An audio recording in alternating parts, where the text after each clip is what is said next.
I guess this Yeah. is not a complete list by any means, but my suggestions for new people would be one, is just to listen, and two is to really engage with what's going on with you in the present. It's very easy to get into stories and be telling things, but it's uh, very, I think, um, fruitful in so many ways to engage with the present moment. Um, what you're feeling in the present, what's your reactions to other people in the present moment. I think that's a core part of relating that's can be and it can be difficult to stay there, but I think that's important. I would say I 100% agree with you, Dan. Uh, I'm wondering if being present is a unfamiliar concept for a lot of people. And But so for beginners, I would welcome them to even ask, I don't know what it's like to be present. What's it like for you guys to be present? Or even check, this is my experience right now. How does that feel like being present?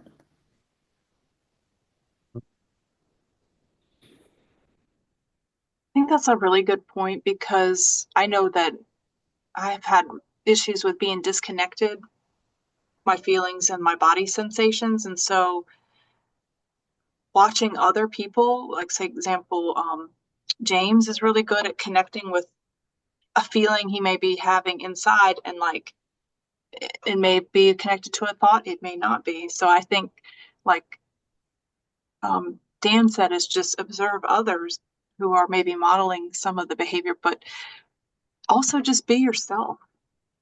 I think that's the most important thing is if you're in a bad mood,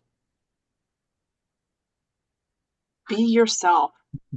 Bring your Mhm. bad mood self. You're not going to hurt anybody and you're not going to bring anybody down. I think that's one thing I held myself up and when I did, I would say, oh, I'm not going to go. I'm going to be late. If I'm 5 minutes late, I'll be giving myself a hard time. It's like, no, be yourself. If you're a few minutes late, you can still enjoy it. I do recommend trying to get there on time and be early, maybe 5 minutes, just because you will enjoy the connection and the catching up and those things that you do with friends and getting some tea and just taking care of yourself. So if you can be on time or a little early, that's great. But don't let like hold you back. Had a bad day at work or something. Just I love that. Be your messy self. And I know that I had to do that several times because then I would notice the trend of, oh, by the time in an hour and a half later, I felt better. And I was like embracing my hot mess self. So that's my recommendation or little tip is just come no matter what kind of uh, mood or shape you're in at that moment. Because I think Emily said, like, that changes, right?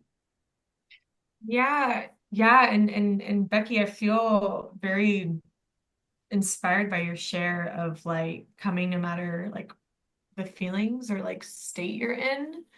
I find it's so funny. The ones that come in, I'm like, I'm just gonna sleep this whole time. I'm gonna give myself permission to just show up. And then those are the ones by the end of the night, like I'm really in it, which I kind of joke about with myself. And actually, it's like an insecurity of mine, somewhat. Sorry, I saw the face change. I'm like, oh. But it's kind of like an insecurity of mine, I think, growing up, because I have so like I can be very playful, I can show up very tired, I can be agitated, I can be anxious, like, and I show up differently. And growing up, like I felt really insecure about that because I wish, you know how you wish you were like not like that? I mean, it's probably why I like James so much, right? Because we show up kind of differently. Like he's very like pretty constant, I would say, for the most part. And I wish I was more like that. And in Relateful Gathering, like it's been kind of like a challenge to do that.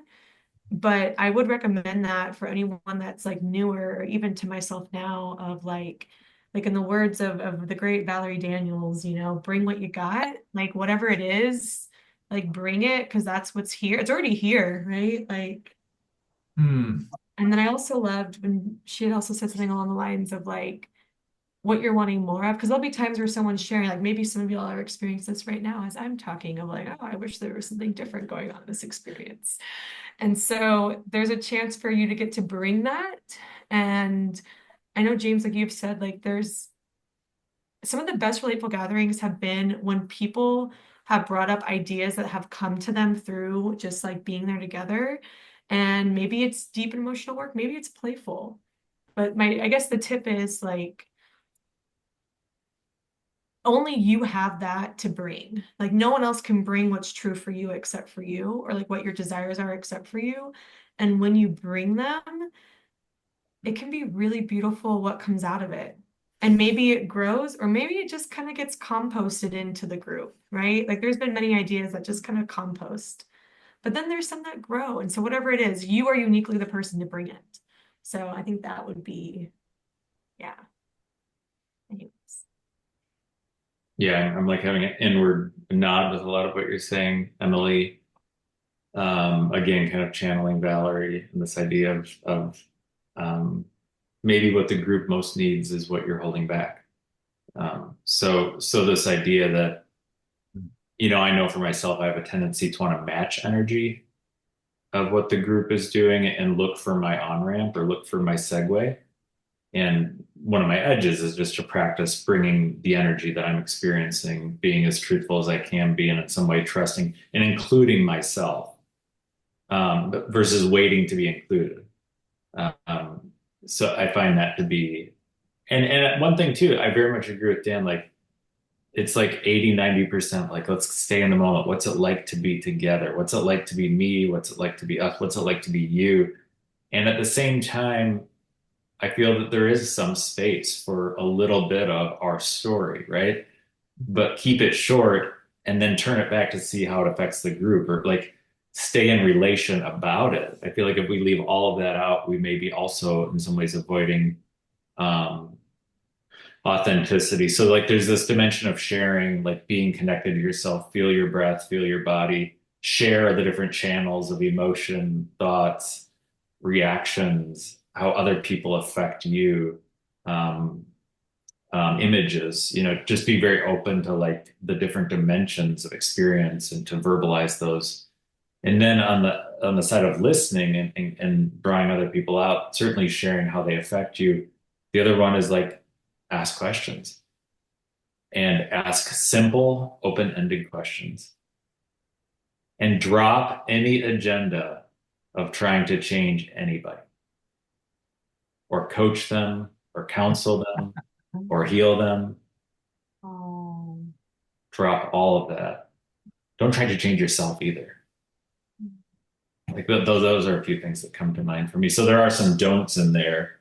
Um, but yeah.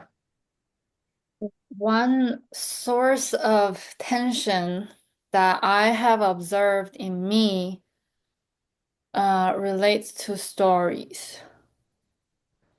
Um, when when someone from the group tells a really very excited to share a story about their life, their early childhood, or something that's meaningful to them. And I think it would be fair to say this is their way of bringing their themselves to the group. So I want to say for them, they are doing relateful practice. Um, this is for them, what's alive for them is this story that they really want to share. But I do find myself disconnecting from that more often than not. So my encouragement or tip is to share maybe maybe the reason that you're sharing the story is because you're really excited about this. You really want to share this excitement with you. So name that, and I'll probably feel much more connected in that moment and know much more about you and why you're sharing this. Um, yeah, that I guess that's my little tip. Okay, I feel like I can segue into that finally. I was like waiting for my moment, and I really felt a connection there. So thanks for sharing that, Yinqing. And yeah, I also feel that as well. I mean, I can just tell you my personal experience is I've felt this temptation to want to share backstory, to kind of give context for who I am, so that way I can feel like what I'm really after is connection, you know? That's the underlying thing behind the story. And that's kind of the question I started asking myself is why do I want to tell this story right now? You know, like what is it that I'm actually seeking? You know, am I seeking connection or am I seeking to be understood? Am I seeking to try to understand by just sharing it? Um, am I looking for support? Am I looking for a feeling of comfort? These are generally the things that I'm usually looking for when I'm sharing a story. And so really like, can I skip the story and just like be real and be like, hey, I'm looking for comfort. I'm looking for connection. I'm looking for intimacy. I don't want to tell the story because I feel like it's just going to take up valuable group time, but I have a story in my heart and it's clearly reaching out through the story to connect or whatever it is. So yeah, I find that to be at least my present experience. I don't want to exclude people who want to share stories, and I may want to share stories in the future. Um, but my as I've been going to Relateful, not recently because I haven't been there in a while, but like when I was going regularly, that's kind of had been my experience was that I was really kind of finding that I don't really want to share my story anymore. It's like I would go from this person to this person to this person in my life, and they'd always ask, "Oh, well, how are you doing?" And then I find myself just repeating the same story over and over and over again to like several different people. And at some point, I'm just like, I don't really want to share this story anymore because I'm not looking for that understanding. I'm not looking for that connection from everybody. I feel like I already got it met. And so then repeating the story becomes just like redundant and kind of time consuming. Um, yeah.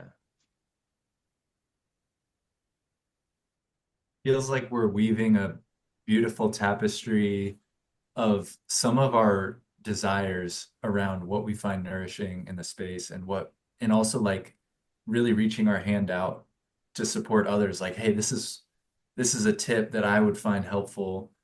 Um, and I even like hear these tips are things like we're telling ourselves. Great tips. There's a it's like y'all laid a lot of practical like guidelines, and there's even a like meta tip I have for new people around we're really invited in this container to be with how we impact others. And so there's a way you're welcome to not follow anything we just said. If that's sort of you're like here, you're like, man, I watched that video, but what I want to say is like not that at all. Which that would actually be we'd probably be really engaged in that. But there's a way that whatever you do bring, whatever you do choose to bring, there will be impact in the group. So if what you're choosing to bring is like really disconnected from what's alive for anyone else, you'll probably get reflections or you might even get interrupted around like, hey, I'm wanting to stay with you and I'm struggling. Um, and you might also be fucking amazing and we love what you're bringing. And we're like, there was one gathering where someone brought anger and it was so refreshing because there's a way like anger isn't a common emotion that we surf. There's some like power that we're tapping into and allowing that is like refreshing. So um I was really enthralled by that. Some other people didn't like the anger being there. That's all. It's just it's whatever you bring, there's going to be impact. So just be willing to be with the impact of whatever you bring. Yeah. I just, as a little addendum, I would say that Relateful is a great place to experiment with being with other people in the ways that you've always wanted to be or thought about being, or just in different ways um, that you haven't felt comfortable to be before. Um, yeah, I'll just leave it at that. And yeah, I like that, like what James was just sharing, because it's not like what we are bringing, like it's not like we need to keep the atmosphere like super like, oh, everyone needs to be feeling the same thing, or we all want to feel connected, or it's like, well, somebody maybe not want to feel connected. So, and that's perfectly okay too. So why isn't it okay for someone who's not wanting to be connected to just share what's going on? Like, so it's not always what you think. It's not always what you think the group wants. It's like, you might share something that you think the group is not going to want to hear, and then you might find that actually that's like super enlightening for everybody. Or maybe everybody hates it. You just never know, but there's no intent, there's no point. My perspective is that one of the aims of relatefulness is to be fully present and to be able to use the other person's present moment experience to anchor myself in the present moment and vice versa. Like really trying to dial into like what is it that I'm feeling right now, and by sharing what I'm experiencing in this moment, then somebody else might identify, and that might trigger something in somebody else in the present moment. And collectively, we are like maintaining this hold on the present moment together, which is quite unique and I've never experienced anywhere else. I love that. It's like I'm imagining us co-regulating together in like this larger space, but then there's also opportunities to get break down into smaller groups and one-on-one. And so my final tip is just bring your curiosity. If you don't understand something, just ask somebody and with the open heart and with the open mind. And like part of it is what you're going to learn, but it's also just how you never know how things are going to impact you. Like when you brought up the anger, the time there was a session, it was in another room, and I just remember hearing screaming, and I, you know, it concerned me. And then I was like, oh, that's so awesome. I wish I could scream like that. So it brought so much to me, whereas I probably wouldn't have been okay with it in the room where it was. But I'm glad I got to experience it from afar. So it's just like it made me curious, like, oh, what went down in that room, you know? So, but also, last tip is explore what you resist. Yeah. I mean, just Maybe, another thing. I mean, just simple, like, want to add to is just like, to your point, Nick, like, those of us who practice meditation, mindfulness, insight meditation, different ways of like not only becoming more present, peaceful, maybe connecting to our higher true self, but also like connecting to like all of our neuroses and learning more about those. I find like I learn much faster about my patterns or hangups or resistances in relation with other people than sitting with myself. And that seems like it should be obvious in some ways. I mean, I think both are needed, but there's something about hearing other people disclose, noticing how those things affect you, sharing in real time where you're feeling yourself pull back or lean in or get angry or warm up. Um, I just come away with like things to journal about or things to write down or things to try differently, or like what you said, Dan, like it's a chance to experiment with different ways of being. Um, so finding freedom faster in a lot of ways through, I mean, we become injured through relationship and we develop our neuroses through relationship. Doesn't it make sense that they might become unlocked through relationship? So I've really certainly found that.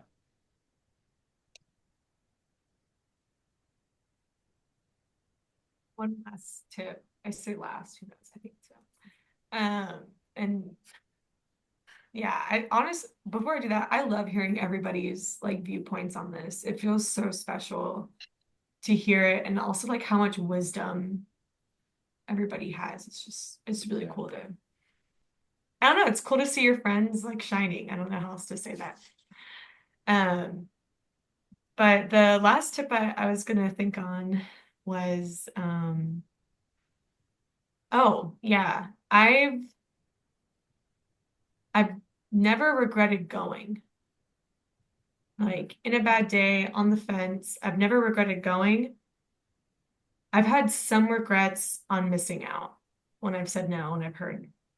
And so my tip for anyone that's like, what is this? Like, should I go? I don't know. Like, do I have to be a meditator before? Do I have to like understand these concepts before? My tip would be just to show up and see if you like it. Mm. Um, Mm. and just try to come. Yeah.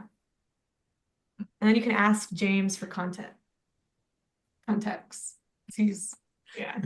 No, just the way that you might not get a lot of context at the start, but you're always welcome to. Um, but yeah, just to come if you're on the fence. Yeah. You can see how you feel when you don't get an answer. Yeah, I would like to encourage everybody to ask James straightforwardly. I don't get it. I want Hmm. more clarity. Hmm. This is staying in the video, but What do you like about people asking me that? Because they want to learn. Uh, It's worth getting out of Relateful for a couple minutes if it's an opportunity for them to learn. And if the impact is significant. I understand explaining some concepts does take you out of the moment, but I do think the impact outweighs the cost of getting out of the moment for a couple minutes.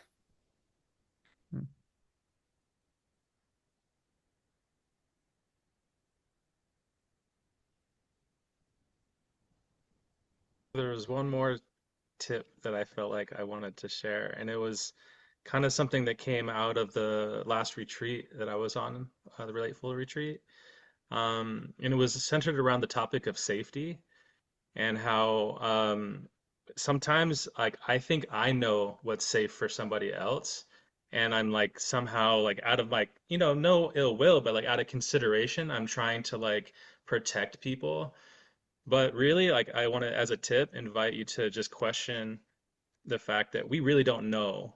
Do we really know what's safe for somebody else? It's a good question to ask ourselves. Do we really know? And in that way, it's not like it's bad to be considerate and kind, but like sometimes maybe we're like holding back or maybe doing something because we're too much in our head thinking about what we think the other person needs or wants out of safety. And really, the better thing is to just ask ourselves, do we really know what's safe for them? Or can we just ask them, hey, what is safe for you in this situation, right? Because then just asking, you can find out in real time what it actually is instead of projecting upon them what you think is safety. Um, so yeah, I would say that that would be a big lesson that I got from the retreat, and now it's better because now we can actually find out what is safe for that person. Sometimes it's completely safe for somebody to be completely vulnerable and just like, hey, nothing is off limits. I'll share anything. And then some people are like, I don't want to share anything, and that feels safe to me. And we don't know where people are, and it's just okay completely just to ask. It's like, oh, somebody seems like their body language is all closed up. It's like you can ask, hey, how are you feeling? Are you feeling safe? Right? Um, and maybe they don't feel even safe to answer that question, and that's totally cool too. hmm.